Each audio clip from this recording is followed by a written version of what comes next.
Hi, all. Welcome back. My name is Dean, and we're busy today. Busy going over some international news, some local news. We're going to take a couple of big dumps on people today, so I'm specifically excited for today's program. We're going to talk about the Russian embassy in Canada and their sweet, sweet penmanship, telling all Canadians to beware of Russians yesterday. That was a lot of fun. We're going to talk about the Ukrainian people and how they're just whooping ass, or are they? Army Kris is here to talk about warfare and what's going on in Ukraine. 25-year combat veteran for the Canadian Forces. Very happy to have him here at Army Kris.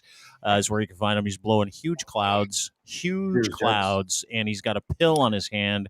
How many is that today? It is 3:13, 1:13 Standard Time. Can I guess? Mountain Standard. I'm going to say 11. Is that 11? Okay, you got 11. I'm going to go with, because he has a couple of Baileys and coffee in the morning, usually to get the shakes gone. By 8:30 maybe, he cracked one, and he's usually on about a 45-minute to a 50-minute pacing for beers. You're at 6 or 7. You are correct at 7. Wow, that is incredible beer math. That's awesome. I learned, you know where I learned beer math from? That Army guy Kris. right there. It's all about the, what is it? The trajectory. What do you call it? The consumption to time curve. Explain that for us before we get started with the heavy shit. The consumption to time curve with Army Kris from the Fire for Effect podcast, 25-year combat veteran. I am not about to tell him how to live his life. So let's learn something today about the consumption curve, or whatever the fuck you called it. It's actually simple math. Okay. Time, consumption, start of daily activity or a party that you're going to. Because you've all seen that guy who's fucking shit tanked 3 hours into the first party. Yeah, you mean Jimmy? Jimmy. Actually, that's a great example. Consumption of time curves, the amount of beers drank over a certain period of time. Yeah, I got it. And you got to start off slow, and then you're going to hit that point where they're going down really fucking good. Yeah, you can ramp the curve up with the desired end state of not being blackout loaded at the desired time. So what you're telling me is you employ a mini process when it comes to your drinking, so that you are not just functional, but you can enjoy your life. Is that what you're saying? Yeah, I've been drinking steadily since 11, but started at 5. I thought it was 7, but my dad said, no, I started you drinking at 5. I went, okay, well, I digress. The funny thing 11. is he's not made up. The truth.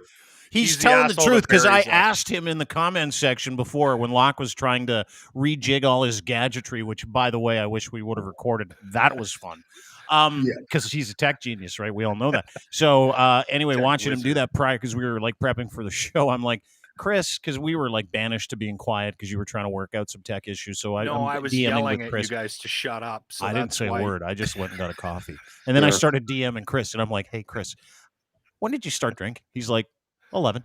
And I'm like, I'm not even going to ask if that's true, because I know it is. So, like, when you say started drinking regularly, that's like a couple beers a day at 11. And did you have the time consumption prefix all set up back then, or did you go hard and kind of realize, hey? Like most things, I learned things passed down from my father. So when they used to have parties, because it was the 80s at the time, right? Mm-hmm, yeah. I was the bartender for my dad's big family gatherings from, I guess the age of 7 onwards, and got heavily into bartending at 11 years old, and learn the right quantities. I used to, I told Locke this story the other day. Whatever the topic of the day was on 95.7 Cruise FM, the locker room, I said, me and my brother grew up as kids driving between Calgary and Saskatchewan in the box of a truck. It was the things you can't do anymore, you don't see anymore. Yeah, that's what it was. We had fucking skidoo suits on. We'd be in the box of a truck with a cap on, and our job, I shit you not, was to pour Crown Royal and Cokes and pass them through the sliding window on the 8-hour trek between Calgary and Regina. This is no fucking word of a lie. That's how we roll out here. You know, You can't do that anymore. Huh? no, you can't. You don't see that anymore. Put You your don't- snowmobile I said suit you on, can't we're do going that for a anymore. drive. I said you can't do that anymore. You know what he said? Well, you don't see it anymore. Well, you're not even supposed to put your fucking kids in the box of the truck, right? You mean in the back of the truck, not in the cab? Like you didn't have a king the cab. back, the The box. back. So your dad would load you guys into the back of the truck with some ice, some Coke, and some Crown Royal, and your job was to mix Into him the drinks. box. But he didn't want you in the front with him, or no? Well, no, he had this like 77 Ford. It was just a normal single cab truck, right? Yeah. So we just saw you little fuckers go in the back. We had these little beanbag chairs. We'd be loaded up with all the Christmas presents. It'd be 48 below in Swift Current, Saskatchewan. Heat 6 deep, going down the road. Pour me another one. Fucking. That's yeah. Grant told a story about his dad used to make him awesome. Used to go to trip to the dump once a month, right? And so that shit didn't fly out on the roads, he put Grant on the back, hanging on, lying on all the garbage face down, so that it didn't fly off the back of the truck. And that was another episode of Tales from Saskatchewan. Yeah. Well, it's in Saskatchewan. You can do anything. There's like basically no rules because there's no one there. It's like a massive province, and there's like 900,000 people in this entire province, which is roughly the size of like a quarter of Russia. It's like fucking crazy huge province, right? So when you get pulled over there, like drinking and driving there is like, just try to go slow in Saskatchewan. That's kind of what they teach you. And in the 80s, they didn't give two fucks. Like there was no seatbelt laws. No. You could drive around in the back. Like I grew up in Rosetown, Saskatchewan. You could drive around in the back of a truck. You could put like our baseball coach and hockey coach in the winter, minus 48, would drive around and pick guys up, and you'd throw your equipment in the back of his truck. Then you'd climb in, and then he'd drive like 10 kids with all their equipment in the back of the truck to the hockey rink. That's how I grew up. To the outdoor rink too. Outdoor rink where you would practice, and if you got real lucky, you got to go inside and get changed first. Yeah. Like that's seriously. And I remember one time, Rosetown, I'm like grade 3. My mom's like, "You got a hockey game?" I go, "Yeah." She goes, "You got to walk." I'm like, "It's really cold." And she's like, "Forget it, because I got a party tonight and I'm drinking, so whatever." And I'm like, "All right." So I grab because I don't know any better. I grab my shit and I walk, and it's literally like a 2-mile walk to the hockey rink. And I'm like, "Whoo!" So I would stop in 3rd grade at people's houses and knock on the door and say, "Can I just warm up for a second? I'm on my way to a hockey game." And Dean, she probably gave you a note and said, "Pick me up a Paprika Demorier king size from the store on your fucking way home." Do you remember that? Go to the convenience store with a note for smokes from your folks. I didn't. And they would always say, "You can keep the extra $2," because like smokes was $3 a pack. They'd give you a $5, and you're like, "Ooh, I could play like 8 video games or get some gum or something." This is incredible. That was it. Army Kris and I are about the same age, so we probably. When did you start? I didn't start smoking until I was 17. Yeah, when I joined the Army, he was 3. So I was 17 when I started smoking, and I remember $4 packs of cigarettes, and I remember being livid when they went up to like $5.50, and they're like $19-20 a pack now, aren't they? I got it. I have an alternate source for cigarettes. I can speak to it. I have an alternate source for smokes. I love that Army Kris decided that he was going to try quitting smoking, so he got on the vape, and now just instead of quitting smoking, he does both. Smoking more. So now he has another habit. Dude, that was like my buddy's girlfriend. He's like, "She's an alcoholic. I don't know what to do." I'm like, "Take her to AA." He's like, "No problem." So about a month and a half later, I'm like, "How's it going?" And goes, "Oh, she's drinking and doing coke now." I'm like, "What?" He goes, "Yeah." I said, "Why don't you try coke instead of booze? Because the hangovers aren't as bad." And I'm like, "Dude, they're way worse, I've heard." And he's like, "Well, yeah, they're way worse because she drinks way more because she does coke too." And I'm like, "You're a fucking idiot. Why did you do that?" The problem is she probably went to AA and then met another addict who was. And they're like, "This place sucks. Let's go do some coke and get wasted." Yeah, she took the phrase support network a little bit differently than she was supposed to. Yeah, she did. Anyway, Army Kris is here. Lachlan Cross is here. 95.7 Cruise FM in Edmonton. Nice little 10-minute jaunt down memory lane when our parents gave 0 fucks about our safety. Like 0. and how lucky you are to have good parents in the year 2022. But lots going on. Of course, Army Kris is from the Fire for Effect podcast, which you can get anywhere you get our fine podcasts. He's a 25-year Army veteran, combat veteran. What did you specialize in again before we get into Ukraine? Because I need your expertise on a couple of things because the world's going nuts. But what was your like munitions? You were that guy, right? So yeah, I was an artilleryman by trade, but finished my career with in counter IED, counter improvised explosive devices. Okay. So he was the guy that went. I love that. It's one of my favorite war movies. Actually, is I ran those. That there's a lot to be said. That's a very Hollywood movie. It's not quite like that, but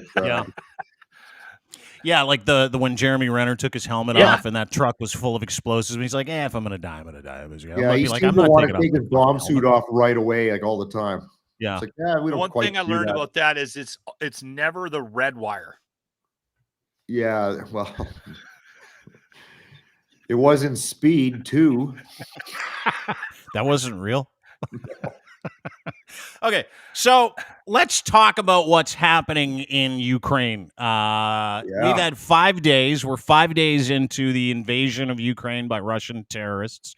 Christo-fascist, Christian nationalist fucking psycho Vladimir Putin sends 135,000 troops to the border. We've watched them try to get in from the east, made a little bit of room, a little bit of growth, not a lot.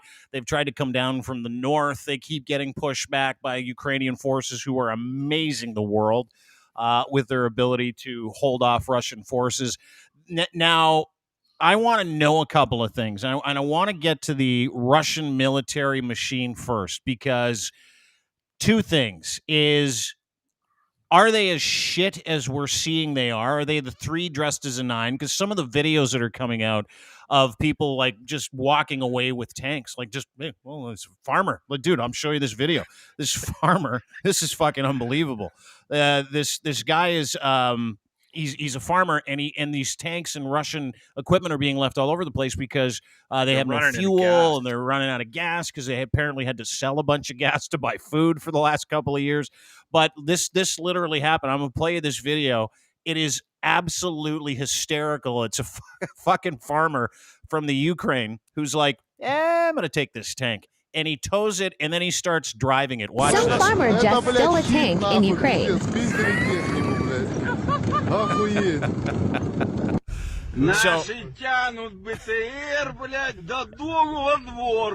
And these guys think it's fucking hilarious. Like, the funny part of this is that they're being invaded. Russia's literally dropping cluster bombs on different parts. And the Ukrainian people are just dying laughing at some of this stuff because I guess you have to. But, like, apparently there have been over 700 tanks that have just been left at the side of the road. They've destroyed something like 190 or 200 tanks. And we're getting the feeling, or I'm getting the feeling, that the Russian army either A, sent in a bunch of scrubs and some shitty old equipment first, or B, that they got nothing. And I don't know that that's necessarily the case, because the U.S. just said, hey, listen, he's got a lot of firepower left. Just relax, everybody. So what are you seeing as a combat veteran, as an artillery expert, from the Russian army, first of all, and then we'll get to kind of where everything is. Okay, so I'm skeptical on what's being portrayed, and we're seeing all these videos coming out, and it's a lot of young Russian soldiers that are bewildered. Allegedly, they don't know where they are. They thought they were on exercise, and all the balance of the rhetoric that you're seeing through social media, mainstream media, whatever. However, I want you to consider the timeline. So when this thing kicked off, the tone was very much different. What Russia did was doctrinally completely template, perfect, bang on. They used air power, air campaign to take out air defense systems first, followed by communication systems, followed by airfields, and then seized key airfields. Mm-hmm. So the tone in social media and mainstream media was pretty fucking different 4 days ago than it is today. Now, this is purely hypothetical, and we can generate some conversation based off of this. Yeah. This is my opinion only. This doesn't mean anything. It's just how I perceive it based on joining the Army in 1988 and learning how to fight Russians back then and understanding their doctrine throughout my training. You were trained to fight Russians, right? Like Correct. when you were. Yeah, this is pre-détente, so they were the enemy. Yeah. There was no such thing as jihadists in the desert at the time. It was the bear and the Iron Curtain prior to the fall, and then they were our fucking friends and all that great stuff. Yeah. But I know this: the Russian doctrine for use of artillery, specifically in this case, is they use more artillery than any other military probably in the world that we're aware of, because we don't exactly know how the Chinese would work on a large scale conflict. And I haven't seen them do that yet.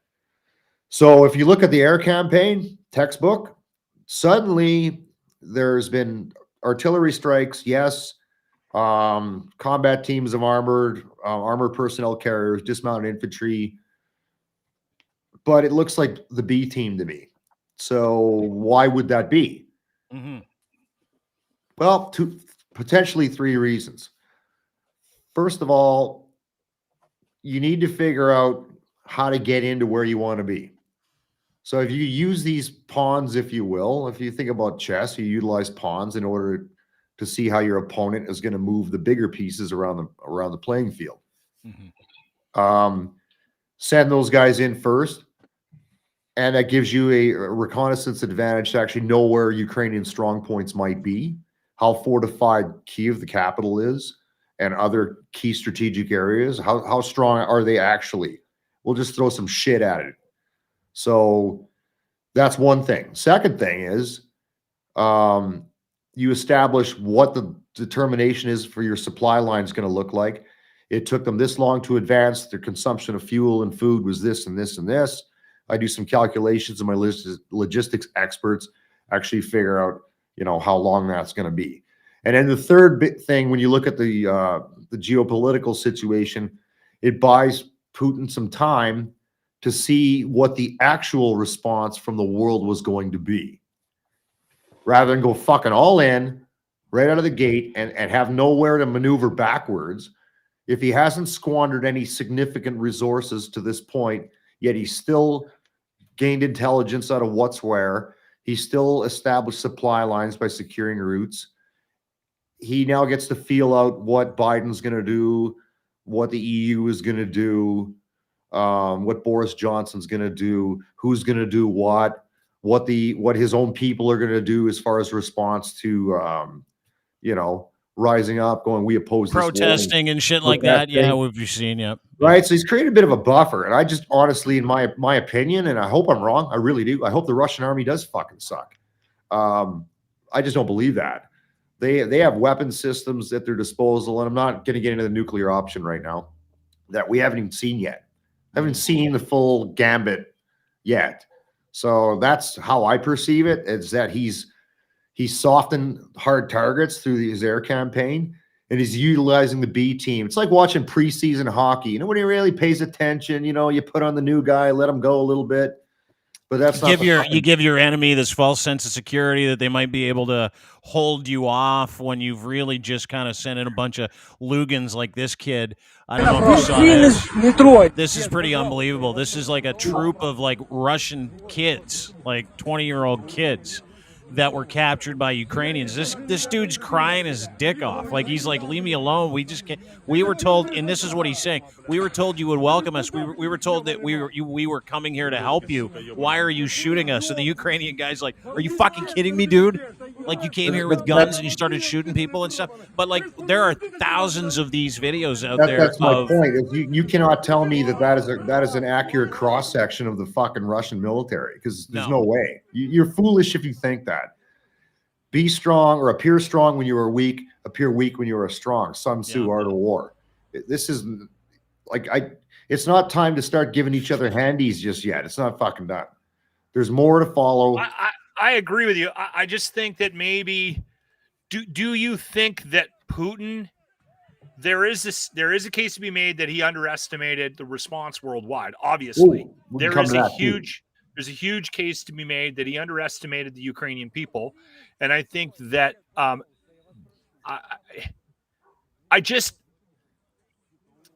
does China have a B team? So Like, let's say this was China.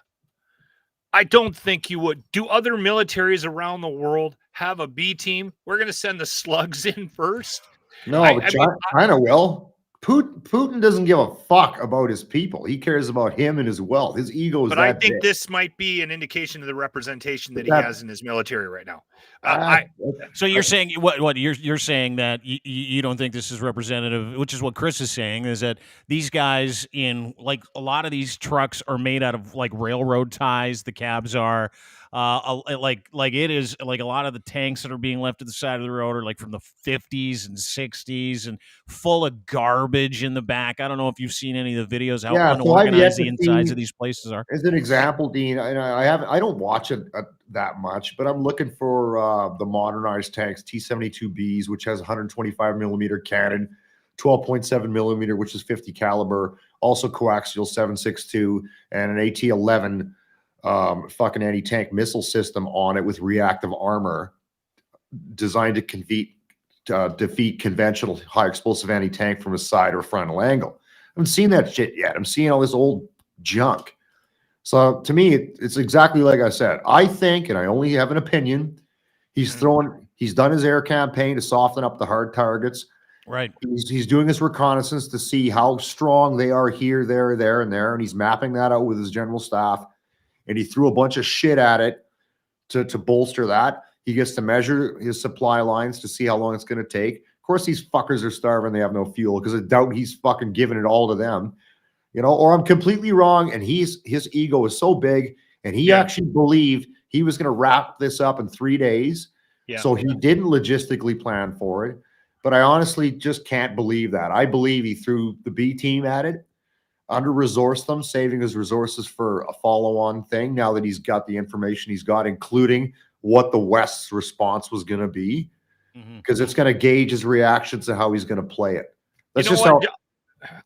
You know what, Army Kris? I think that's a really safe way of actually looking at this. I think it's the safer way, actually, of looking at this, rather than completely disregard what the potential might be down the road.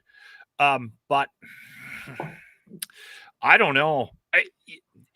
There is so many stories out there right now about the corruption in Russia, not even just from the military perspective, but just the culture as a whole is so corrupt. Their approach to Olympics, any sporting events, they are so poor that any attempt at money is justified. It doesn't matter how illegal, you just go and you do it. They're talking about generals are stealing equipment and selling it on the black market because they have no loyalty. It's just the thing to do. So that I know they're broke and they're starving. Is that the propaganda machine? Is that really what's happening, or is that what they want you to get fed? Like, let's not ignore the fact that the Russians have influenced mainstream media. It actually impacted politics in the West, and suddenly we're just going to take everything you're hearing at face value. That feels fucking naive to me. No, that's why I just gave you credit for at the front end of that statement. Was I think that what you're saying and how the world should approach this is exactly what you're saying. Okay, this is the B team. This was an attempt to judge how the response would be around the world. Now he's making decisions behind the scenes on how to move forward, and maybe the A team does come out, right? Yeah, or he's got the latitude to back off. Like he's trying to create options for himself. That's not it. But I mean, just who Putin is? We can, yeah. What's that? If you can compare this to a company.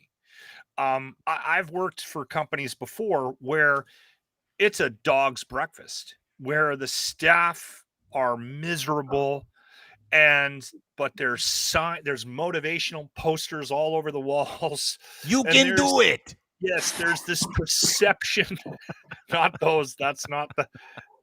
You can do it, Russians. There's this perception that this company is what it is, yet when they send out a survey, they're all in shock. The guy at the top goes, what do you mean? Look, everyone's fucking miserable.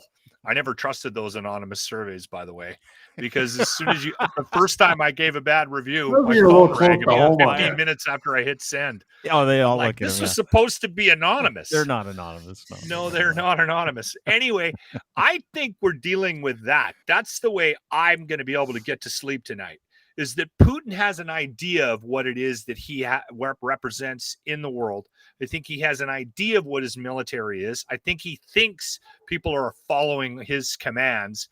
And I think behind the scenes, fucking generals are selling missiles. Like, let's get the fuck out of here. Yeah, dude. To the point where like, really it's not just generals that are...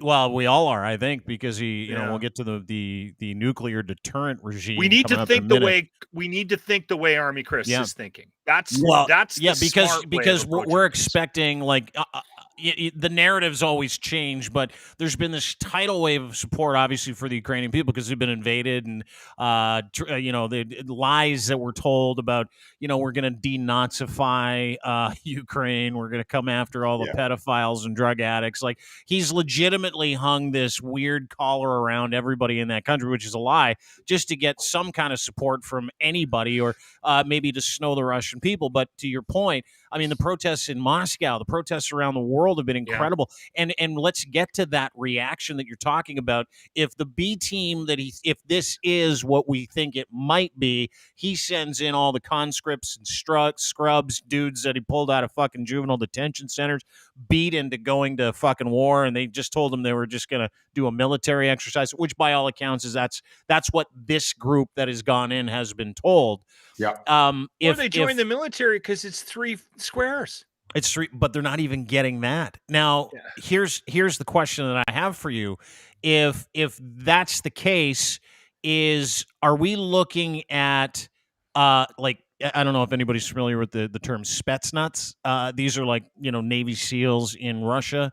The Russian special operations, Russian special ops. I saw an entire plane load get loaded up. Great name. Spetsnaz get loaded up to go to Volgograd, which is where their staging area is in the north. And so I guess it begs the question, like, the trial balloon that he sent in with the B team, and you see the international response. Kris, you've seen it. No-fly zones. Russian central bank has been cut off. Oligarch yachts are being loaded up with like fucking dynamite.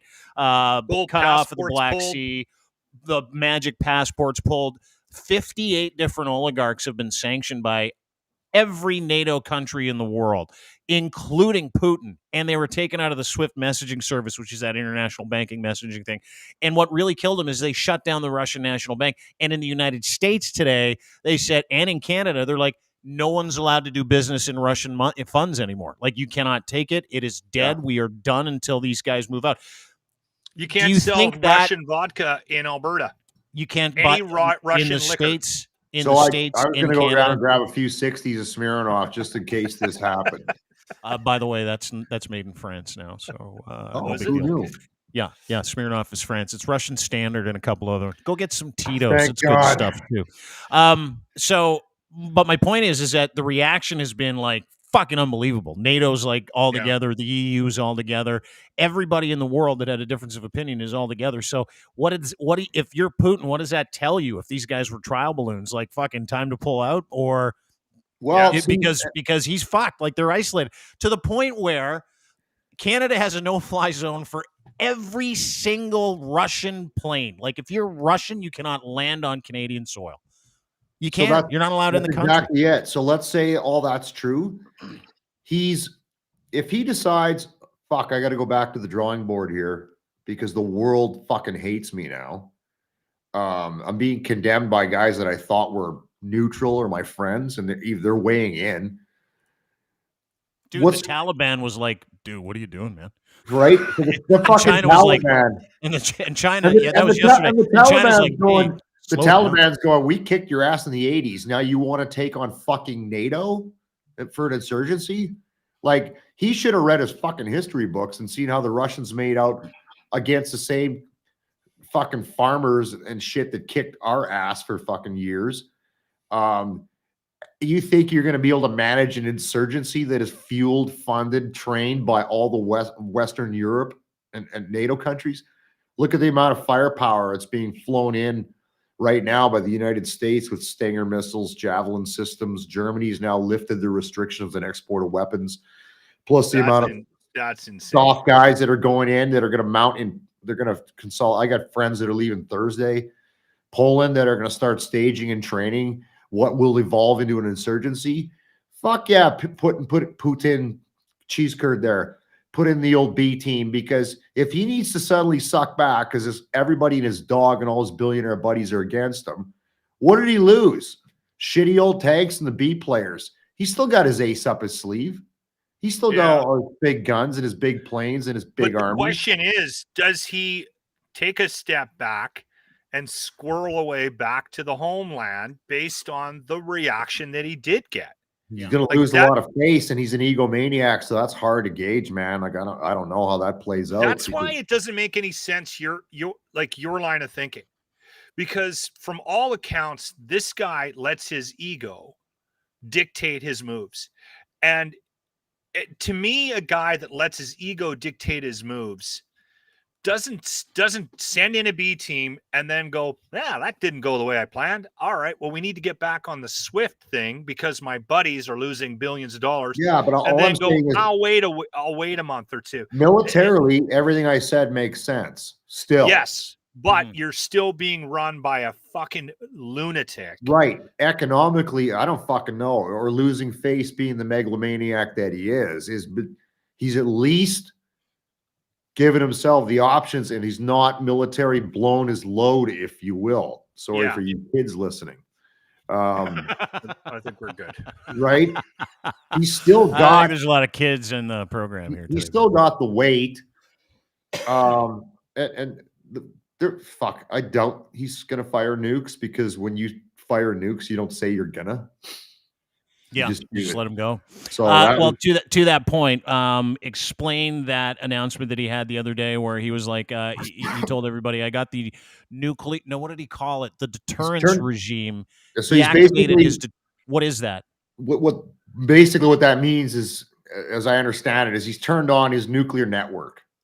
Yeah, powered her up into let's get ready to use tactical nuclear weapons, which would be your shorter range ones to go. But I mean, fuck, you wouldn't do that. You wouldn't play that card and announce to the world, I'm doing this now. You would just do it. You just turn it on.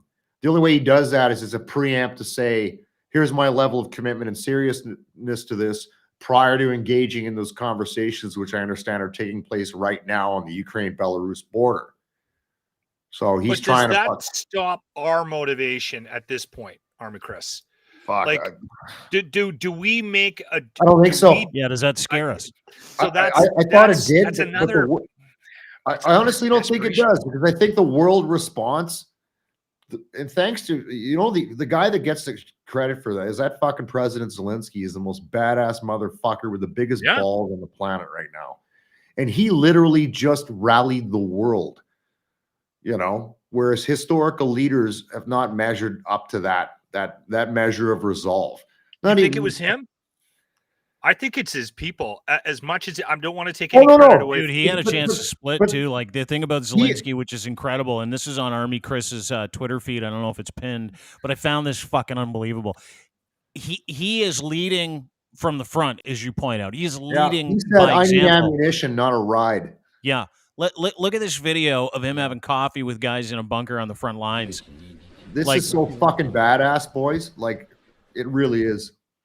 And what does that do for a troop? Like, what does that do for a guy who's going to war? Okay, well, let's rewind the clock 8 months ago, when the Taliban, who's a butt-fuck organization compared to what the Russian army should be, they seized all of Afghanistan in a matter of days.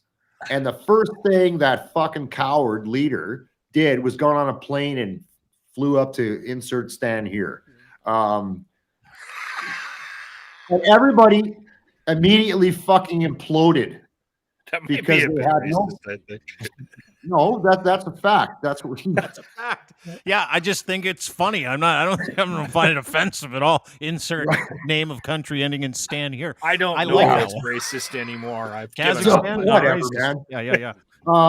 That guy fucked off. And how do you rally and motivate your military or your populace when you're the first guy to go, I think I'll serve our people better by fleeing to the rear? Yeah, right on. Fuck you. What This is it guy- about, Army Kris? What is it about this conflict? Or are we ever gonna know that has guys like Anthony C. Walker sitting his wife and kids down for dinner on Thursday night and going, honey, I gotta go. I admire that kid's conviction, but I wish he wasn't doing what he's doing. Separate story. We don't have the time, I'm sure. No, we do. I want to talk about it because Yeah. the Foreign Legion is taking Foreign Legion in Ukraine has signed up, I think, 8,000 foreign fighters. So Yeah. okay. Now Guys hang on, are let me just biking across the border. I will break Poland this down into with bite-sized rifles on pieces. their shoulders. Okay, let me play this clip first, Army Kris, before you Okay. get into it. And I really want to hear what you have to say because you and I were DMing with each other, all of us DMing the other day when we had Anthony on, which was yesterday. Anthony Walker works with us. He's a content producer. He's a comedian. He was with Karima up in Ottawa. He's a medic as well. Tried to join the Army here a couple of years ago. They're like, you can't because you got hemophilia. You bleed too much. And he's like, fuck, okay, whatever. He's got 3 kids and a wife, and he signs up, and we interviewed him when he was in Budapest, Hungary, waiting to get to Poland so he could skeeve his way in with a bunch of other foreign nationals and expats who want to go over and fight for democracy. And he feels like this is really important to him. Let me just play you this clip. This is from yesterday's show. It's not even a Ukrainian. Like, He's got no national ties to it at all. Yeah, here's the clip. Watch this.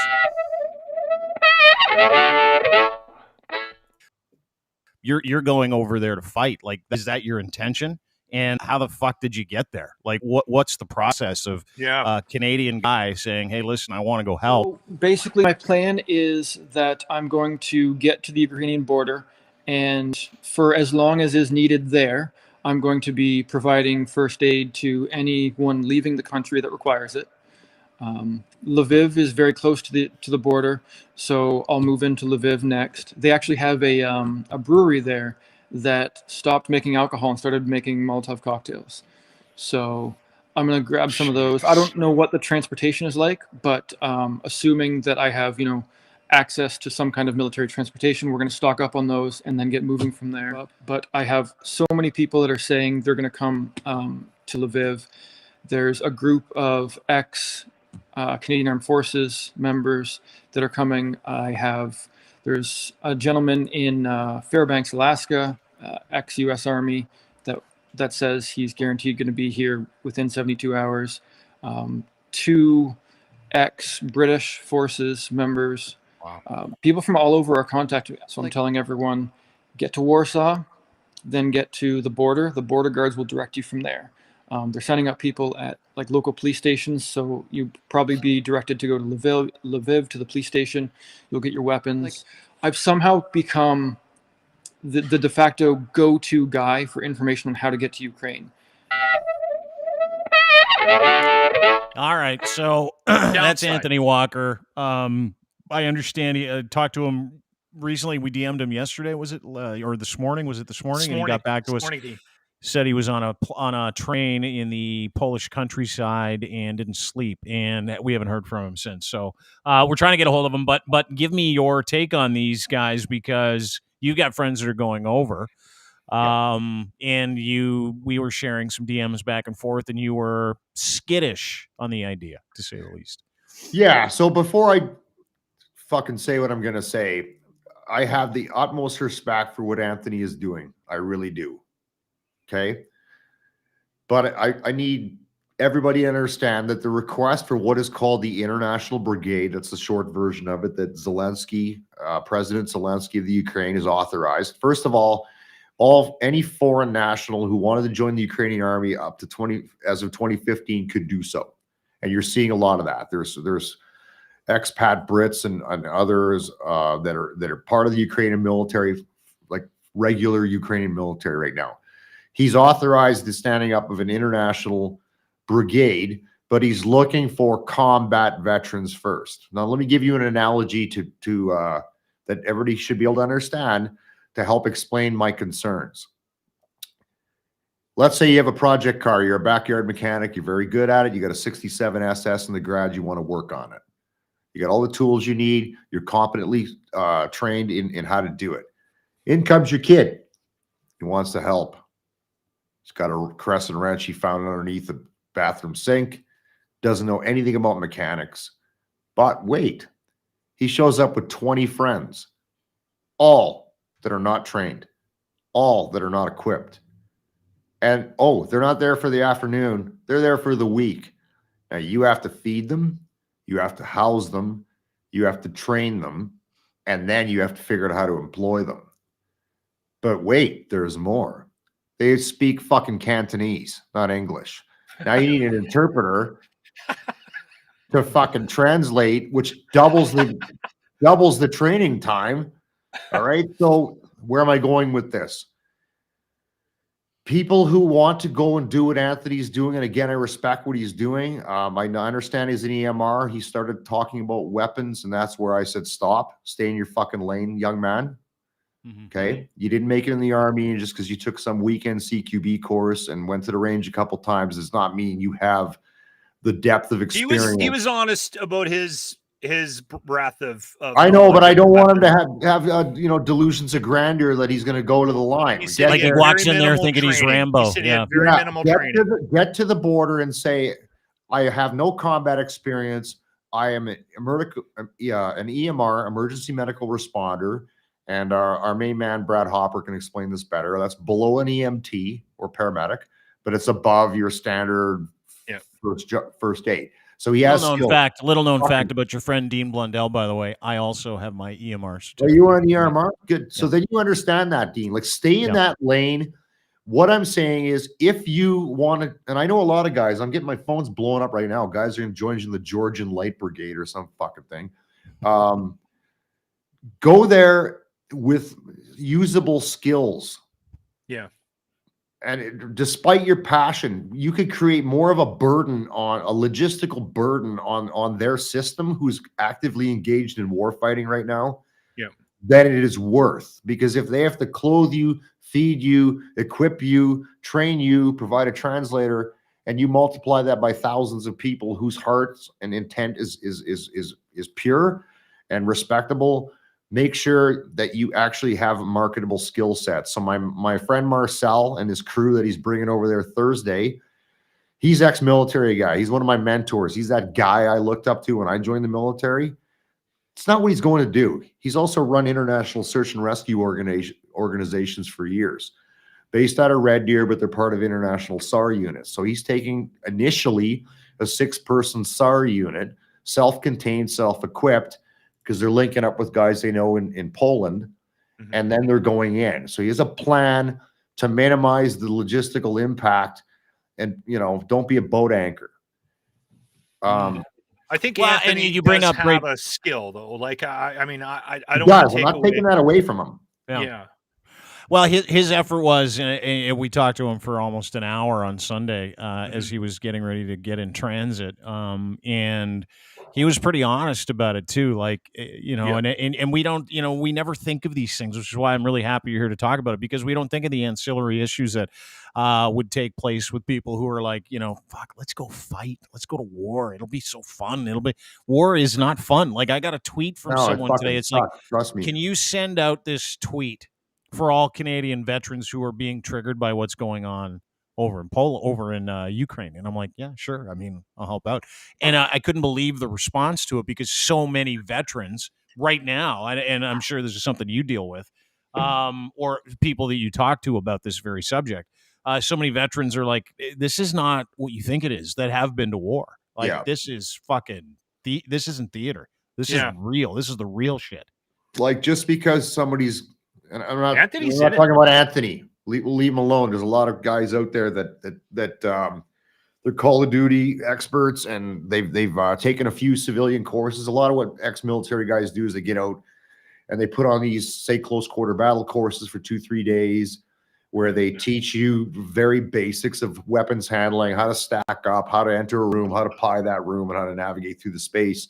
And then they have a big fucking party, and they all think they're Navy SEALs, and they get a little certificate, and off they go. There is no substitute for actual combat experience. Let me fucking tell you something right now.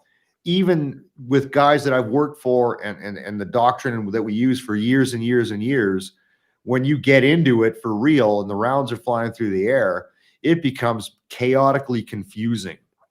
And you're on a radio and you're trying to understand what's going on.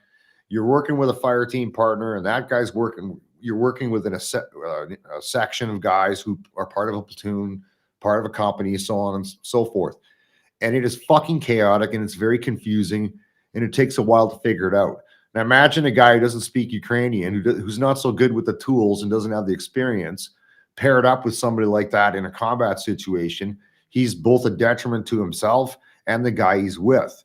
So I'm just saying to people, anybody, whoever you are, your will to fight, and it takes like to train a guy to be combat ready. If you cut out all the shit, you're looking at upwards of 10 weeks to make him actually effective. There's armored fighting vehicle recognition. You have to know what the enemy looks like. You have to know the enemy moves. You have to know how you move with your own units. You have to be able to communicate. It's not, I'm good with this gun and I know what all the attachments are on it and how to use them. That is not what the fuck this is about. And even when you think you know all that shit, when you're actually under contact, when you're in a tick, troops in contact is what a tick is, and it's like nighttime and it's fucking insane. It's the most seasoned guys that have been around the block a long time, who have been in other ones. They're all different, and they're very, very confusing and challenging, and time slows down. A lot of weird things happen before you figure out how to actually manage that battle space and succeed through it. There's so much more to it than being good with a gun and having a big heart and saying you want to come in for the big win. So heart's important, though, you know, and I get what you're saying. And I think I the first text I got from Army Kris on Sunday when we jumped on that pod on Sunday morning with Anthony was, man, I love this kid, but I don't think does he should be encouraged, right? Yeah. And that's fair. And at the end of it, Dean and I did say that, like, I don't know if this is the best idea. Before we even went on, he goes, I don't know if there's some sort of technical explanation for me. And I went, yeah, there is. Crazy. But I can't tell you how much respect I have for that kid. Like, oh, me too. Hand on my heart. But part of it is like, you know, we're preconditioned to be huge pussies over here in this country because of the freedoms that we enjoy. And I'm not talking about I'm not talking about people that have served in our armed forces or cops or people in uniform. Generally speaking, and I've never seen more pussies than I have over the past 2 years. The people like these fucks that said they were fighting for freedom. I call them fuckfaces. Oh yeah. But I love that when you put this up, Dean, because this fucking tells the true story. You got freedom fighters. That guy in the suit, he's the former president of the Ukraine. His name's Poroshenko. He's a fighting billionaire. Multi-billionaire, fighting with a whole bunch of fucking guys because he has to. He's got a fucking Howie in his hand. And then you got these guys that say that they're tired of tyranny here in this country. They weren't allowed into Denny's. Yeah, for the moon. That's right. What is it? Moon's over me hammy. Moon's over me hammy. Now here's what I hope happens to Anthony. Here's what I got one last thing I'll say and I'll shut the fuck up. Yeah. What I hope happens is, and how I would do it is, this international brigade will have a lot of augmentation from former NATO countries, special operations forces, and guys with combat experience. And what they'll do is they'll screen all the volunteers, break out who's got actual combat experience, who's worked in a multinational context, and who's familiar with the area. So those first guys they're going to pick are former Eastern Bloc countries, Slovakia, Czech Republic, guys who can speak roughly the language, have the Slavic dialect dialed in, and can integrate with conventional Ukrainian forces. They'll build those guys into small units. the balance, the true Westerners who are not familiar with the ground or lack the training, they will say, okay, we're going to take these other guys, these special operations guys, and begin training them. That's what special operations is originally designed to do, not the door kicking shit you always see, is to train, you know, insurgencies. It was done in Cambodia by the Green Berets prior to the Vietnam War in the 50s, so on and so forth, is actually start turning these guys in the background into a functional organization so that they can then reconstitute the units that are on the front line that need to come back. You cannot keep the same guys on the front, if you will. You have to pull them in and out, just like we rotated in and out of whatever theater of operations we were ever deployed to. Right. And then train those guys however long, whatever timetable they come up with. Yeah. They will embed them with the conventional Ukrainian force and then utilize them and then bring the other guys back and begin that cycle over and over and over again. That's how I would do it. That's how I see it happening, which gives guys like, guys like Anthony opportunities to show up, to go back, get trained, be value added to the fucking fight in whatever role he ends up in, and give him an honest chance to be successful. And I think that would be the intent behind that international brigade that they've authorized. And with the influx of Western support with money and specifically ammunition and weapon systems, they will need guys to teach them on that. Like the Javelin missile system, it's not like it's not a fucking Poang chair from IKEA where you pull it out. Oh, okay, this thing goes in here, boom. And then you start killing tanks. You need a little bit of training on it. You need to understand the capabilities of the weapon. So they need guys that can do that. And they will have guys that will do that. There'll be former military guys, or there will be guys representing other countries that are there under the radar type thing. Yeah. Yeah. So let me ask you too about this. So this video caught my attention today. You mentioned insurgency many times, because my feeling is after this conversation that you might be right. B team, in come the heavy hitters and all the heavy artillery, and the entire country is underground waiting to fight. I mean, they're fighting in the outskirts of different resistance cities. Is a better word. Yeah. Resistance. Sorry. The resistance has been tremendous. But one of the things that I found interesting was this video of just like millennials, like 20-year-old kids with Molotov cocktails driving around, bombing tanks as they roll down the highway. Look at that. That's fucking, that is OG insurgency shit right there. I love it.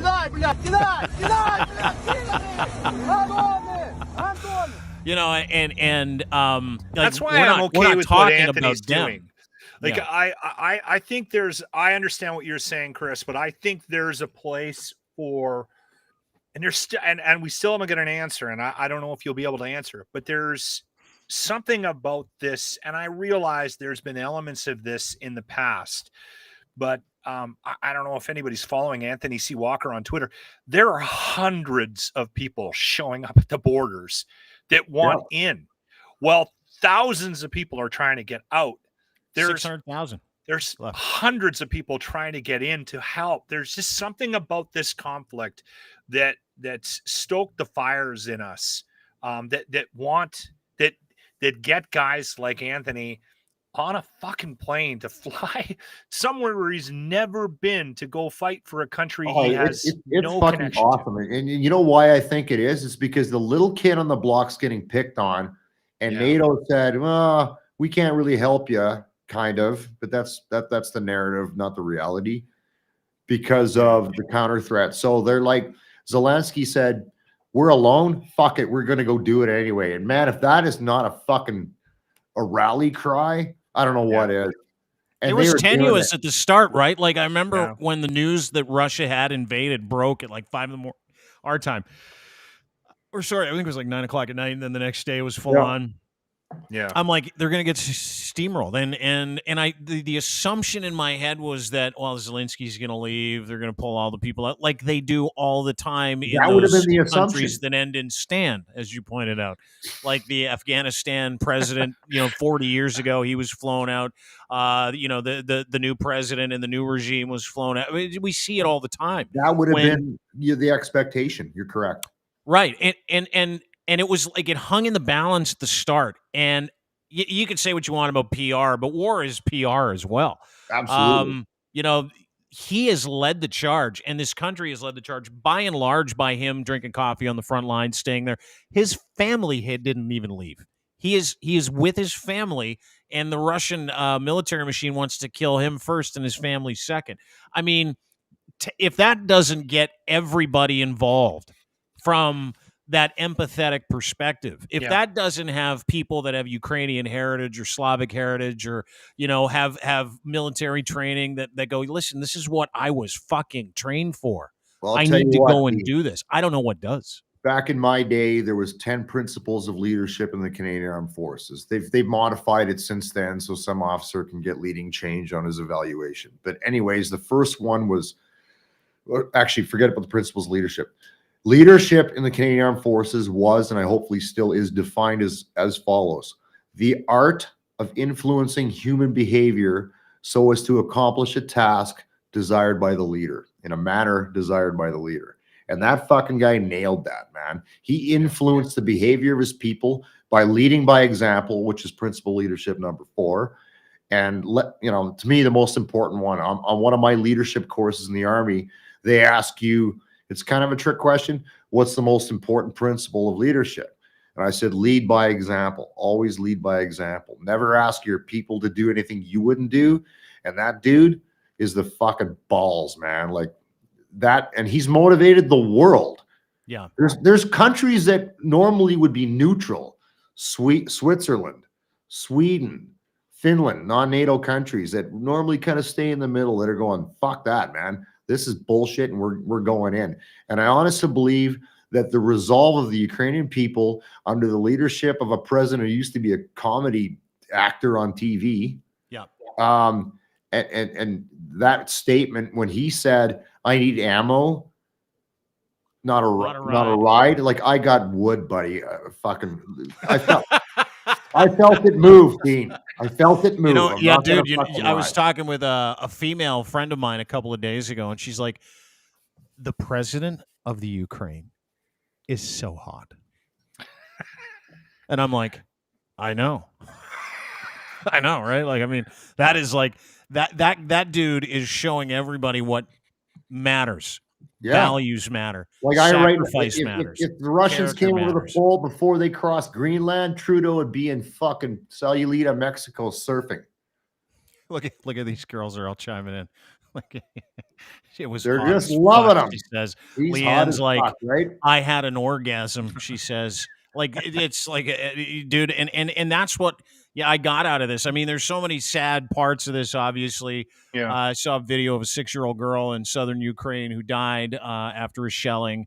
This video of a cluster bomb that I saw going off in Kharkiv today really upset me because, so many people got hurt.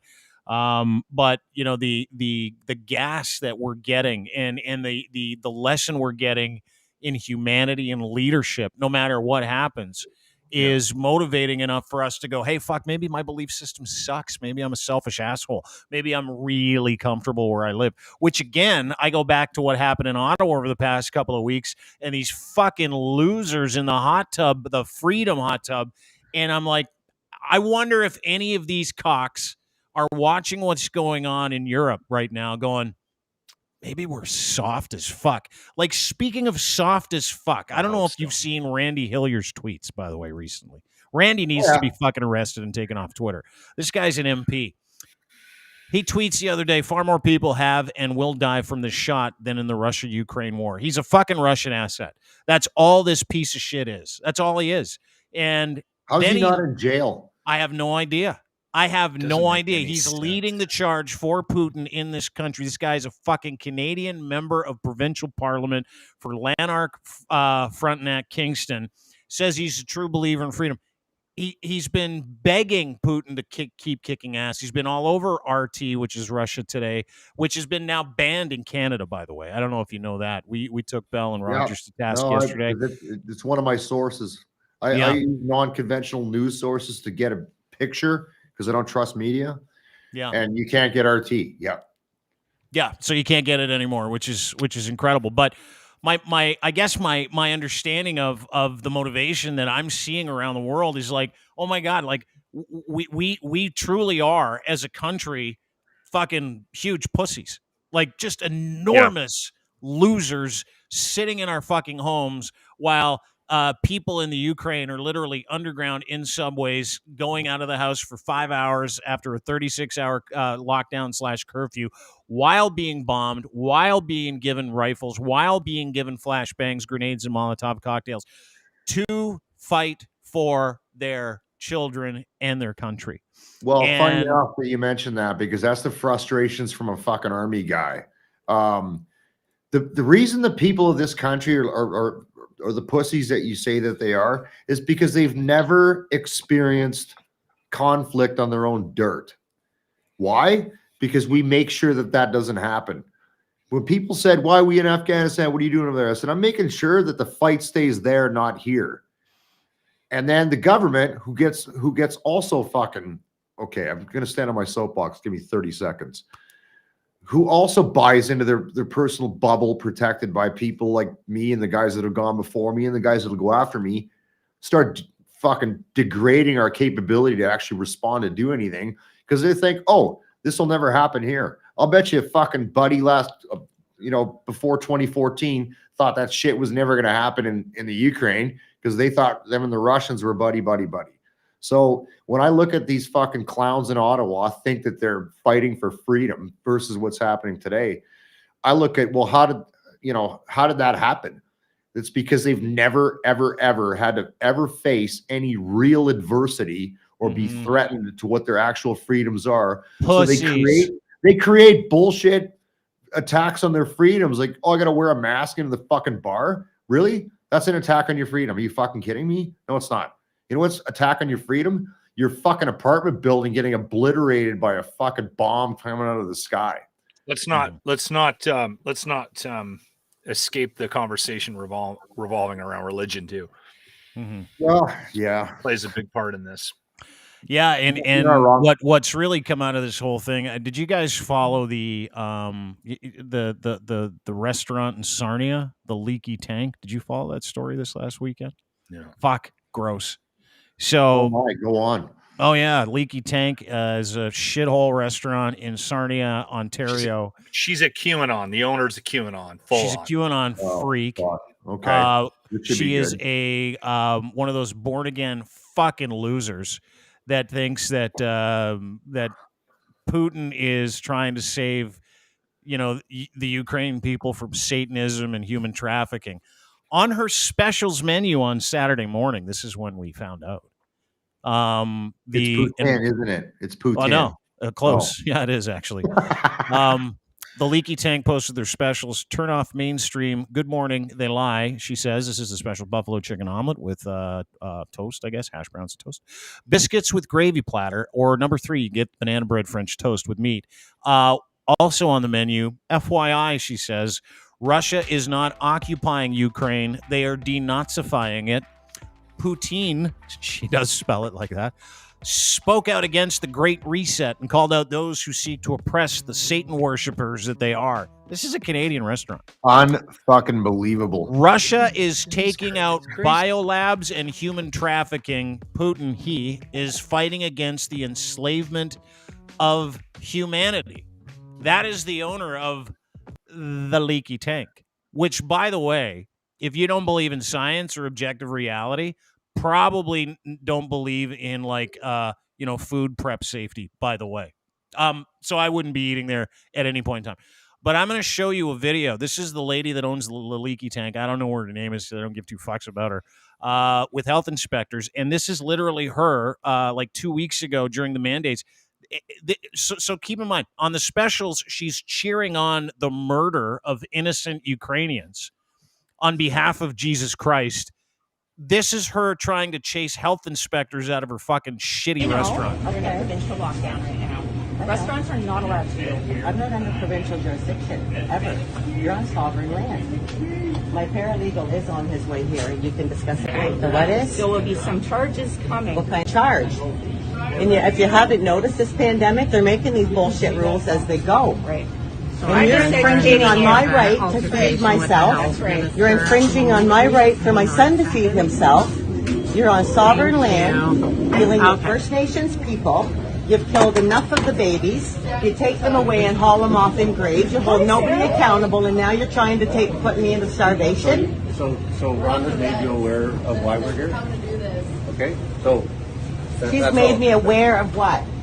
That I might be charged, but she doesn't know what I'll be charged with. Well, then the law must not exist. That's not the issue right now. What is the issue? The issue is you've been told that this is a lockdown and you're not supposed to be open. These aren't laws. These are not constitutional laws on any human being. As long as you're aware of that. As long as you're aware that you're doing the work. Oh, what? Wait a minute. Why don't you stay and talk to my lawyer?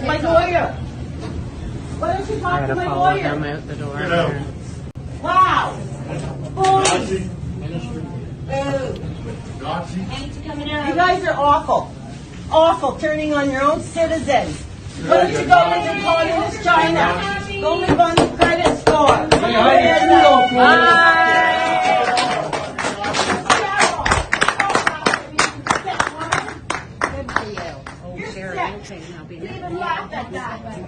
Come in, try to take people's livelihoods to make a living. Get the fuck out and don't come back. Don't shake your head at me either, you fucking brown shirt. And I'm going to because it's Sarnia, they all clap, right? I'm going to go out on a limb. I'm going to go out on a limb, Dean, and assume that they don't serve certified halal there. Yeah, I don't think they are either. After that whole comeuppance, she tweeted, "Have fun with that." Lethbridge. Yeah, she says, "Remember way back when a person could have an opinion, and if someone disagreed, they would debate it. Nowadays, if someone doesn't agree, it's I hate you and I hope you go out of business and die." No one's saying that. They're just telling you to fucking put on a mask, you little pig. You do whatever your little heart desires with that screenshot. Go spew your hateful venom and have a great time. I stand behind my words. 2 hours after that, when people showed up and refused to let her in her own restaurant, and her staff said they wouldn't come back because they were all being threatened by normal people, she puts this out and says, "Please forgive me. I have no words except I'm terribly sorry. I'd first like to start with the one thing I love about the very difficult past 2 years, how all races have come together. Every color of skin has joined hands. Blah, blah, blah, blah, blah, you dumb fuck. It doesn't matter." She had this on her sign that day as well. This is the sign. Freedom is an award for good behavior. That's how prison works. So clearly she doesn't care about being a good human being either. And not only that, because she doesn't believe in science, I can guarantee you that the people at the Leaky Tank probably cut fucking corners when it comes to food prep. That's my guess. That's my opinion. I don't know if it's true, but someone that doesn't believe in doing things right for others guaranteed doesn't give a fuck if there's a pube in your shitty burger. I can tell you that right now. Well, listen, the meatloaf was good. I'm sure of it. Because if that's one thing I know about the QAnon folks, they whip up a wicked fucking meatloaf. Yeah, it's called roadkill meatloaf, actually. Listen, I am not going to say no to a little roadkill meatloaf. I probably grew up on that shit. He's probably My dad getting came home one Humpty. day with a deer in the back of the truck. Did he really? He said he killed it? Yeah, he tagged it with the truck. Oh, yeah. did he? Yeah. Are we back to that? Because back from Saskatchewan when I was making Ryan Cokes for my dad, not to go full circle, we came across this guy right by Medicine Hat who had just smoked the front end of a deer and killed him. So we drove back to the cop shop and said, "We're taking this." They went, "That's fine." Threw it in the back of the truck with me in my skidoo suits. I got this dead fucking deer in there. I'm running the bar, and then we're gonna get home and hang it up, and yeah. It's good meat. I mean, you're not getting barbecue cuts out of it, but there's a stew or two in there. Well, no, the whole rear end was mint, man. It was great. Yeah, the front end was a little messed up, was it? Well, if you smoke the head, if you clip the head, you're fine, right? Yeah. It was because you don't break up any of the intestines to ruin the meat. This is my upbringing. Rook, were you going to say something? By the way, the Chris Rook is Just joining here. the podcast. We're talking Me about and- you and your Well, you- massive sore on your nose. Yeah. What happened to your face, by the way, before we get started with white girl problems? This is what called a happened here? lesson. It is a white girl problem. That is my white girl problem. Is what happened to my nose. Yeah. My wife popped my zit too early, so that's where we're About at right 2 now. weeks ago, and she's still hideous. honking. Yeah, God, look at this thing. Are you Looks sure like that a- wasn't like an ingrown hair? No, there's been no hair that's come out of it. So Are you serious? it's just, it's just. I guess I don't know what it was. And she's like, "It's ready to get popped," and I was like, "All right." Yeah. It was not ready to get popped, and now we're here, and I'm hideous. this is so. a mistake men around the world make. Yeah. And you need to learn from Rook's mistakes. I learned. Don't let your wife pop shit on your face. Absolutely. There is a period of about 7 years where women get into your lives and they want to change you. And they want to make you more presentable to the outside Less world. pussy. Yeah. Right. So what they end up doing is they step in on situations like this. Okay. There, you mark it down on a calendar. I'm telling you, Rook, there will be a turning point in 7 years. Well, she'll give up buying you clothes, booking hair appointments for you. How am I going to get a haircut? She's just going to stop. Okay. You need to put a stop to that though right away. Right. Well, yeah. I Like the realize picking. she's The still picking. spending a lot of attention to your penis. So you're probably obliged to let her do things to your face, but you need to fucking shut that shit down.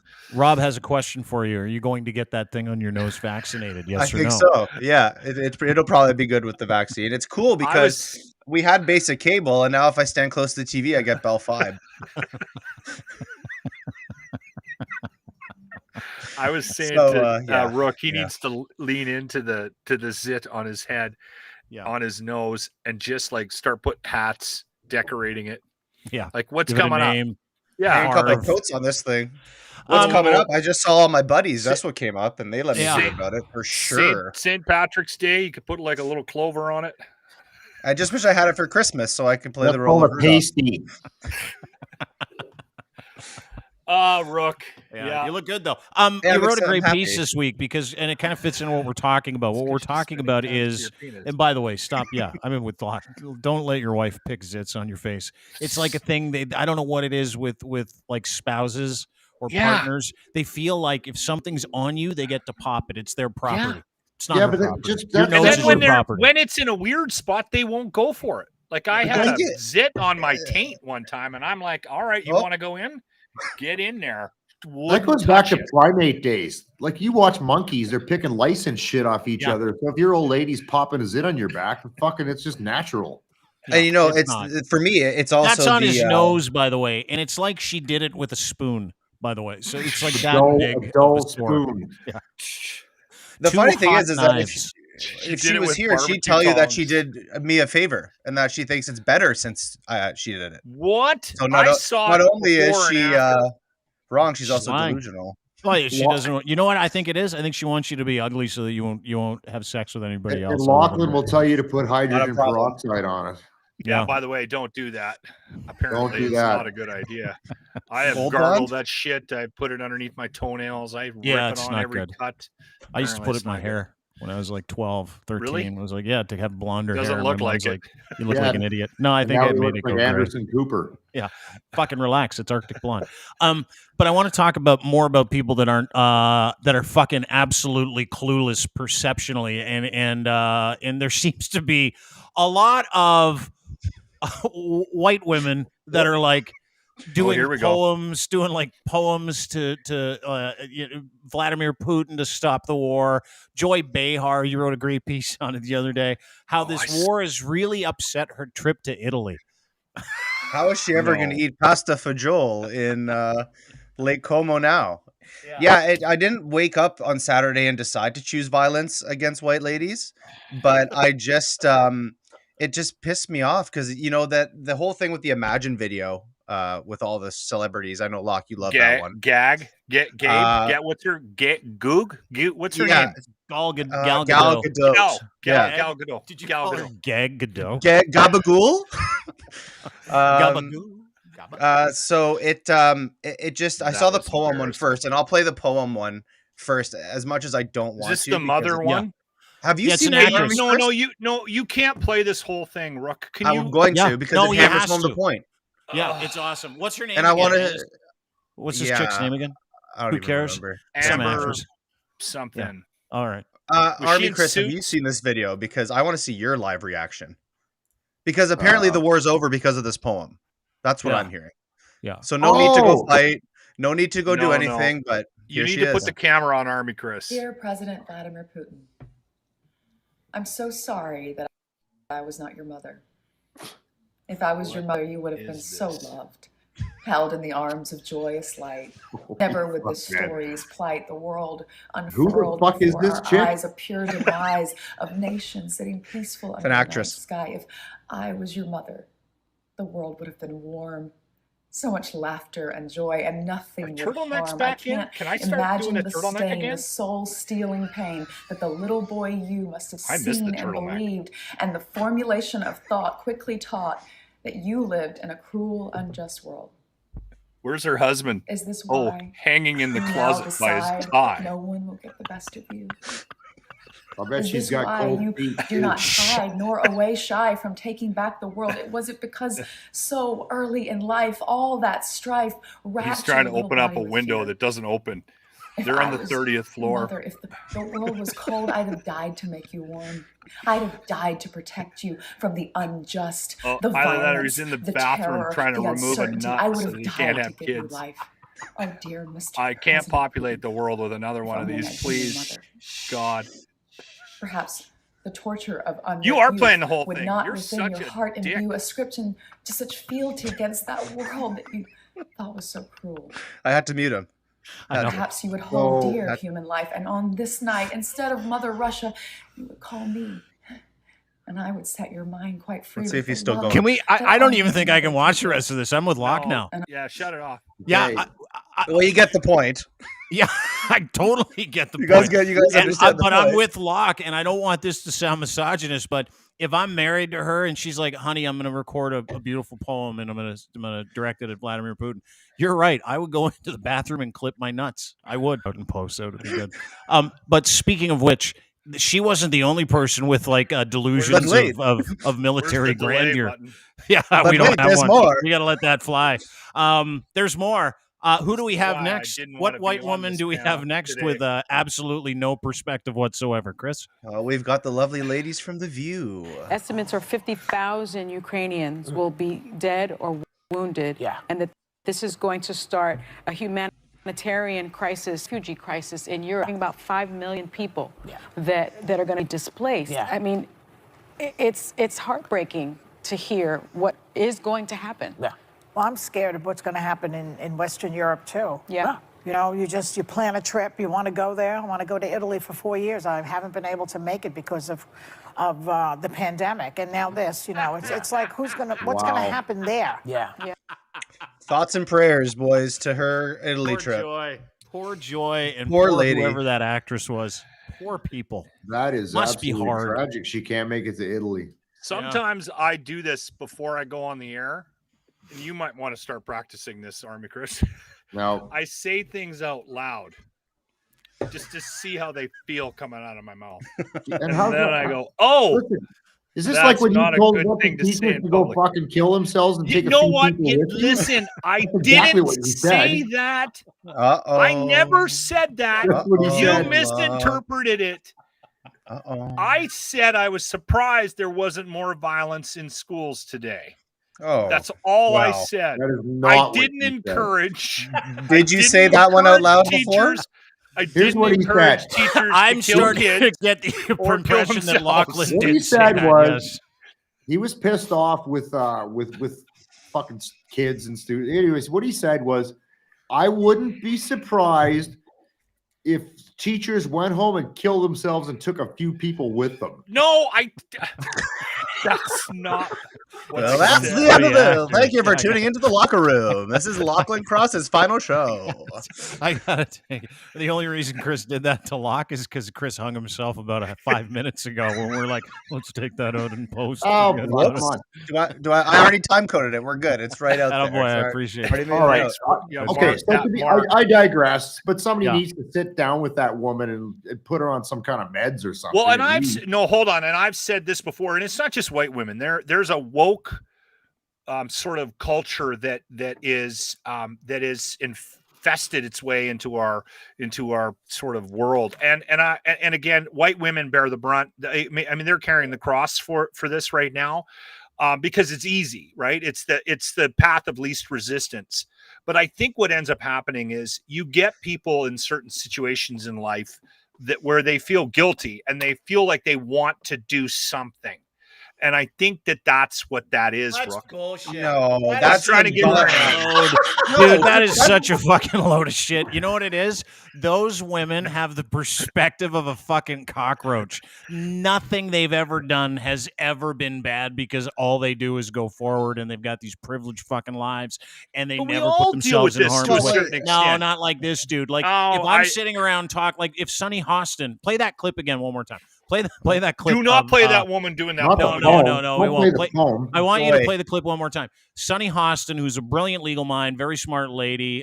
She's like 50,000 people might die, like dead, mass. Estimates are 50,000 Ukrainians will be dead or wounded. Yeah. And that this is going to start a humanitarian crisis, a refugee crisis in Europe. Talking about 5 million people that are going to be displaced. I mean, it's heartbreaking to hear what is going to happen. Yeah. Well, I'm scared of what's going to happen in Western Europe, too. Yeah. You know, you plan a trip, you want to go there. I want to go to Italy for 4 years. I haven't been able to make it because of the pandemic and now this. You know, it's like, what's going to happen there?